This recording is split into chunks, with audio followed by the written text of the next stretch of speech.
इसी को हम लोग अर्थ टेस्टर भी कहते हैं। उसके बाद हमारा अगला प्रश्न है, अर्थिंग वायर आमतौर पर किसका बना होता है? अब देख लीजिए, यहां पर अगर ऑप्शन में दे दिया गया है तांबा, तो हम लोग तांबा लेंगे। अगर ये नहीं रहता तब जस्तीकृत लोहा लेते, यानी जीआई लेते साथियों, गैल्वेनाइज्ड आयरन लेते, स्टील नहीं। ठीक है, तो याद रखिएगा, आयरन का प्रयोग कभी नहीं करते हैं। जब भी करते हैं तांबा करते हैं या गैल्वेनाइज्ड आयरन करते हैं, ओनली आयरन कभी भी नहीं। रेतीले क्षेत्र में कौन सा अर्थिंग होगा? रॉड अर्थिंग होगा। कह रहा है शॉर्ट या मीडियम में लाइन है हमारी, उसमें अर्थिंग के बीच लगाए जाने वाले त्वरित रोधक का क्या काम होता है? मेरा त्वरित रोधक क्या करता है साथियों? आपके लाइटनिंग सर्ज से सुरक्षा प्रदान करने का काम करता है। तो क्या जवाब दीजिएगा विद्यार्थी जी? ऑप्शन नंबर बी, टर्मिनल उपकरण को ट्रेवलिंग सर्ज से बचाता है। ये ट्रेवलिंग सर्ज का मतलब आसमानी बिजली होती है। भू प्रतिरोध को इस प्रकार बनाया जाना चाहिए कि यह क्या हो? जितना संभव हो उतना कम हो, यानी जीरो हो तो बहुत अच्छा है। हमारा प्रयास होता है बहुत ही कम रखने का, यह ध्यान रखिएगा। निम्नलिखित में कौन इंगित नहीं करेगा कि परिपथ वायरिंग कंटिन्यू है या नहीं है? आवृत्ति मीटर से भी हमको पता चलेगा क्या? बिल्कुल नहीं चलेगा। आवृत्ति मीटर से तो हमें आवृत्ति मालूम होगी, भले सर्किट बंद है या चालू है उससे मतलब नहीं है। घंटी नहीं रहेगा, कंटिन्यूटी बजेगा नहीं। बजर नहीं रहेगा, नहीं बजेगा। मल्टीमीटर से कंटिन्यूटी चेक ही करते हैं, इसीलिए उत्तर क्या होगा? ऑप्शन नंबर ए, आवृत्ति मीटर से हमें आवृत्ति का पता चलेगा, ना कि सर्किट की कंटिन्यूटी का।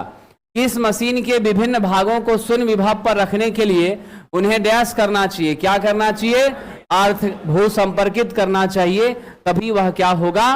जीरो विभव पर रहेगा। इंडियन इलेक्ट्रिसिटी रूल 1956 के अनुसार विद्युतमय चालक और अर्थ के बीच 1 मिनट की अवधि के लिए लगाए गए 500 वोल्ट के वोल्टेज पर मीडियम और लो वोल्टेज वाले इंस्टॉलेशन का विद्युत रोधन प्रतिरोध कम से कम कितना होना चाहिए? किसी भी हाल में 1 मेगा ओम तो होना ही चाहिए। इससे कम होगा तब वह प्रतिरोध इंसुलेशन का माना ही नहीं जाएगा। चालक तार और पृथ्वी के बीच विद्युत रोधन प्रतिरोध कितना होता है? 1/50 गुना परिपथ में बिंदुओं की संख्या। कैसे साहब? ये नहीं होगा, क्या होगा? ऑप्शन नंबर सी, 50 बटा परिपथ में बिंदुओं की संख्या मेगा ओम में ये होती है। और ये वाला मान किसका होता है? ये लीकेज करंट का होता है। किसका होता है? ये लीकेज करंट का होता है। ऑप्शन सी हो जाएगा इसमें।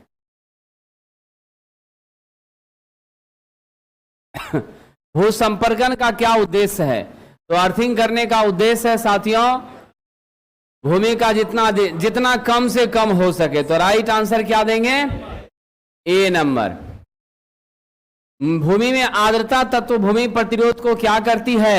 घटाती है। जितना नमी रहेगा रेजिस्टेंस उतना मेरा क्या होगा? कम होगा।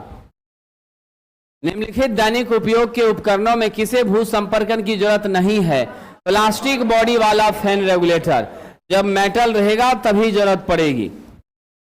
सभी डैश के लिए डबल अर्थिंग, तो सभी मोटर के लिए डबल अर्थिंग की जरूरत है, बाकी सब तो स्विच एसेसरीज ही है।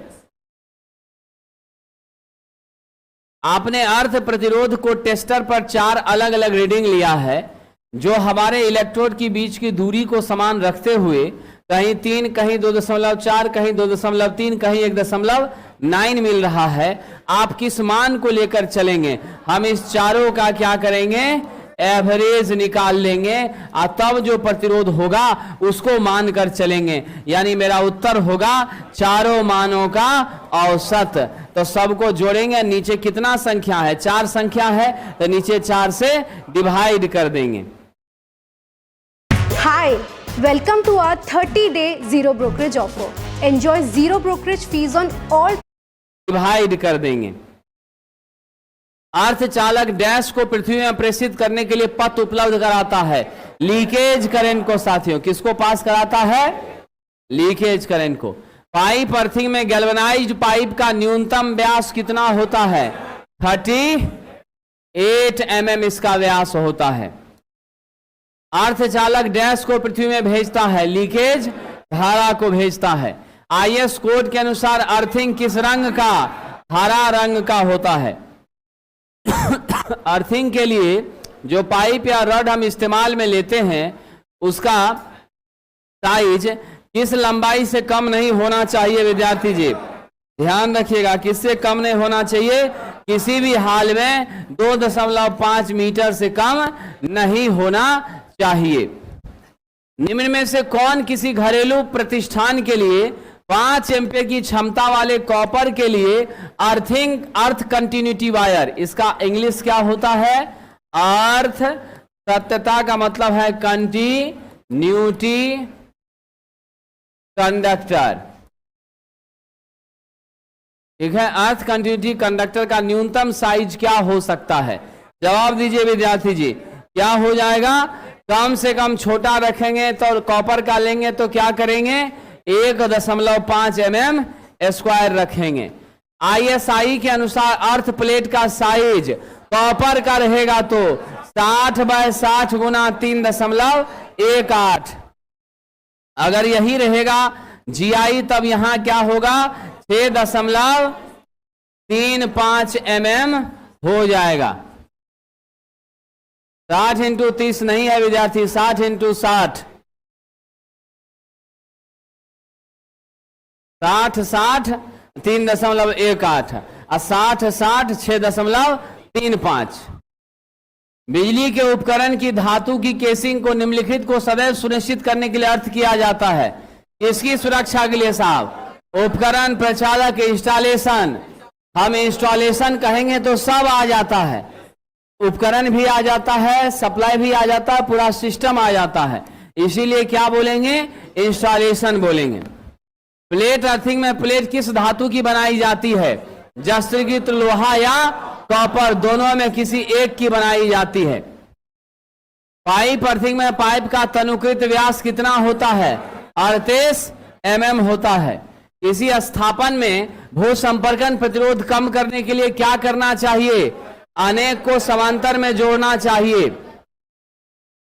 इलेक्ट्रोड क्षेत्रफल कम करने से रेजिस्टेंस बढ़ेगा, सीरीज में जोड़ने से बढ़ेगा। ऑप्शन नंबर बी, पैरेलल में जोड़ने से प्रतिरोध घटेगा। भू संपर्कन निम्नलिखित की सुरक्षा के लिए आवश्यक है साहब। मानव की सुरक्षा के लिए। किसकी सुरक्षा के लिए? सबसे ज्यादा किसकी सुरक्षा चाहिए? मानव की सुरक्षा चाहिए। दो भू संपर्कन इलेक्ट्रोड के बीच न्यूनतम दूरी कितना बताया था विद्यार्थी जी? 2 मीटर रखते हैं या समान रूप से इलेक्ट्रोड की लंबाई का क्या करते हैं साहब? इलेक्ट्रोड की लंबाई का 2 गुना रखने का प्रयास करते हैं। लंबाई से 2 गुना रखने का प्रयास करते हैं। न्यूनतम तो 2 मीटर रहना ही रहना चाहिए। पृथ्वी के प्रतिरोध को कम करने के लिए क्या करना चाहिए? लकड़ी, कोयला और नमक के मिश्रण का प्रयोग करना चाहिए। नहीं किया जा सकता तो ये करना चाहिए। अब कह रहा बड़े आकार का, बड़े आकार से भी प्रतिरोध घटेगा। अर्थ प्लेट का छोटे आकार का गहरी खाई में डालने से भी रेजिस्टेंस घटेगा। तो ये सब करना चाहिए, ये नहीं करना चाहिए। तो इसलिए आंसर क्या होगा? ए नंबर होगा। प्लेट का आकार छोटा होगा, मेरा रेजिस्टेंस बढ़ जाएगा। रेजिस्टेंस बढ़ जाएगी तो करंट घट जाएगी। जिस उद्देश्य से यूज किए हैं वह उद्देश्य यहां पूरा नहीं हो पाएगा। 3 फेज सिस्टम में किसका प्रयोग करना चाहिए? स्वाभाविक सी बात है, डबल अर्थिंग का प्रयोग करना चाहिए।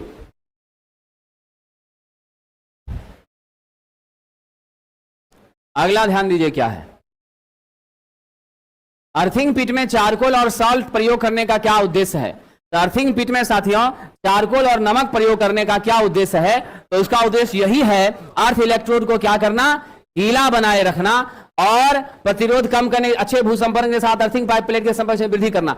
आपका राइट आंसर क्या है? दोनों सही है। यहां भी क्षेत्र बढ़ाता है, रेजिस्टेंस घटता है, और ये कंडक्टिंग बनाता है तो भी क्या होती है? बिल्कुल आपका लीकेज करंट तेजी से जाती है। इनमें से दोनों क्या है? सही है। वल्कनाइज्ड इंडियन रबर में कॉपर चालक को टिंड किया जाता है, क्यों साहब? टिंड करने से क्या फायदा होता है? चालक सल्फर के प्रभाव से बचता है। मेरा कॉपर जो सल्फर मिला हुआ है VIR में, उसे तेजी से अभिक्रिया करता है और उसके परिणाम होने से मेरा कॉपर जंग वगैरह लगने लगता है, धीरे धीरे खराब होना शुरू कर देता है।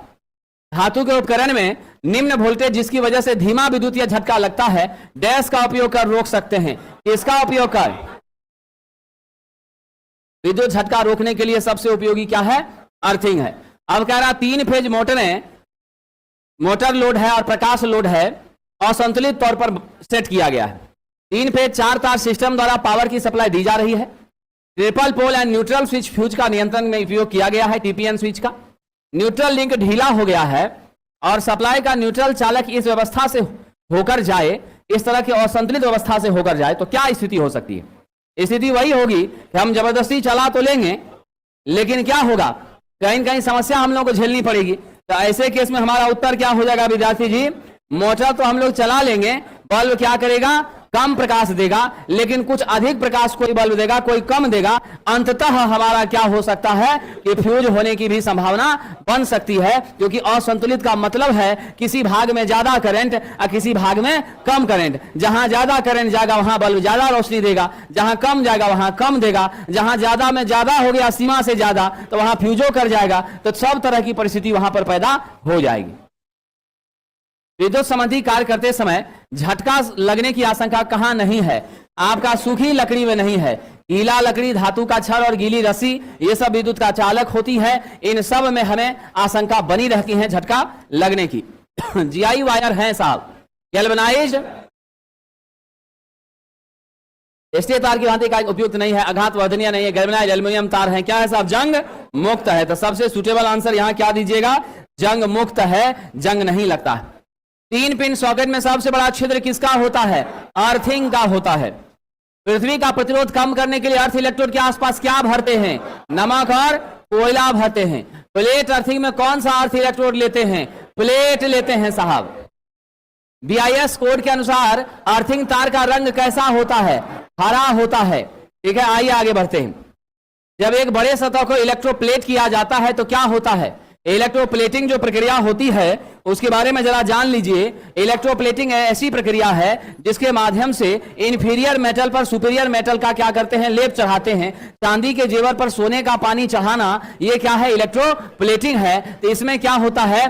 कोर में केंद्र से अधिक निक्षेप होता है, यानी उसके चारों तरफ का जो सतह का किनारा है उस पर ज्यादा लेयर आपका जमता है। बीच वाले हिस्से में क्या होता है? हल्का पतला लेयर रहता है।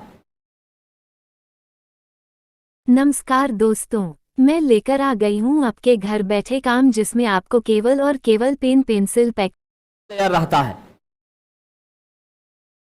विद्युत भू संपर्कन का प्रायोजन होता है, इसलिए साहब झटके के माध्यम से होने वाले खतरों को कम करना होता है। भूमिगत धातु की संरचना में जंग की सीमा निम्नलिखित पर निर्भर करती है। किन सारी बातों पर निर्भर करती है साहब? स्वाभाविक सी बात है, नमी कितना है, धातु कैसा क्वालिटी का है, साथ ही साथ रसायन कितना जमीन के अंदर है। इन सारी बातों पर निर्भर करता है कि कितना जल्दी जंग लग करके खराब हो जाएगा।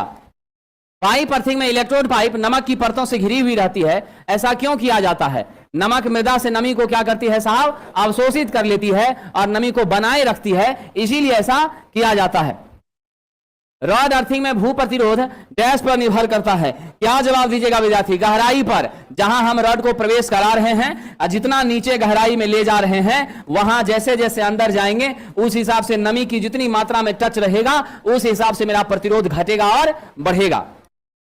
यह तस्वीर किस चीज का है? यह तस्वीर साहब प्लेट अर्थिंग का है। किसका है? प्लेट अर्थिंग का है। चारकोल नमक जो लगाया गया है, डाला गया है, इसलिए छोटा छोटा टुकड़ा यहां पर दिखाया गया है। घरेलू वायरिंग में अर्थ लाइन के लिए तांबे का तार का न्यूनतम आकार 1.5 mm² होता है। मानव शरीर जब भींगा हुआ है तब प्रतिरोध कितना होता है साथियों?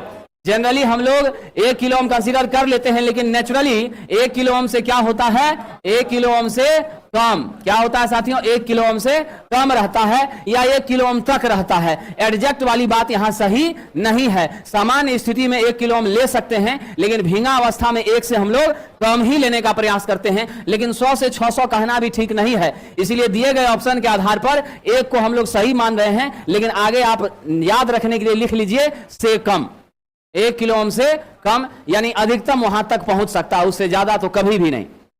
असूखी अवस्था में 70,000 से 10,000 से लेकर 70,000 1 लाख ओम तक होता है।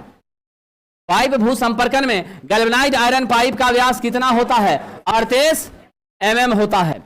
दिए किसी मशीन के लिए जो अर्थ इलेक्ट्रोड स्थापित किया जाए, उसके बीच की दूरी इलेक्ट्रोड की लंबाई से कम कितना होना चाहिए? 2 गुना से कम नहीं होना चाहिए। तो राइट आंसर क्या दीजिएगा? 2 गुना।